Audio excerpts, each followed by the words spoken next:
Session 4 ki parlok baro bat kane kalong ka jimentip ba ka District Legal Service Authority is Kasihil District Shillong ka court application ye pi direct ha ka interview namta ki post jong ki office assistant clerk reception kom data entry operator bat office pion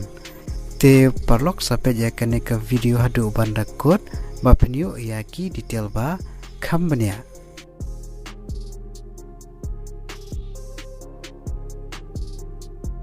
Te namata ki post jong ki office assistant clerk ki nomba ki post ki belat ke don ar post ba namata ka jing siu ka ba katsanajar haka shi benai ba namata ki post jong ki reception kom data entry operator ki nomba ki post ki belat ke don tang kawai ba namta ka jing siu ka ba katsanajar haka shi benai ba namta ki post jong ki office pion ki nomba ki post ki belat ka don lai post ba namta ka jing siu ka ba shi phojar haka shi benai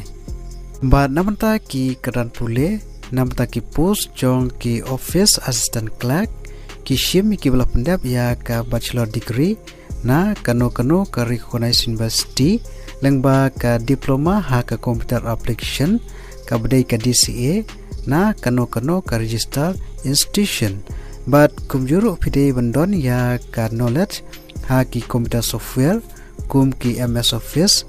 MS Excel but kiwi de but kumjuru pide bandon ya ka good typing speed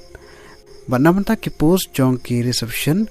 kom data entry operator kinero kishim ki belapendap ya ka bachelor degree na kano ka recognized university lengba ka diploma ha ka computer application ka bedai ka DCA na kano ka register institution but kumjuru pide bandon ya ka knowledge ha ki computer software kum ki MS Office MS Excel but kiwi de but kumjuru pide bandon ya ka excellent verbal but writing communication skill what but processing data but namanta ki post jong ki office pion ki shim ki bela pendap ya ka kelas 10 pass na kano ka recognized board lane institution but kita tarik long interview namanta ki post jong ki office assistant clerk kadai ha ka kasau truk agos arjar pusau but kapor jong ka registration kadai nandu ka shpo baje hadu khar baje PM but kapor long interview kadai hadu lai baje PM but namanta ki post jong ki reception kom data entry operator kadai ha ka khakanai trip egos arjar pusau but kapor jong ka registration kadai nandu ka shpo baje hadu khar baje PM but kapor long interview kadai hadu lai baje PM ba namanta ki post jong ki office pion kadai ha ka arpho tri agos arjar pusau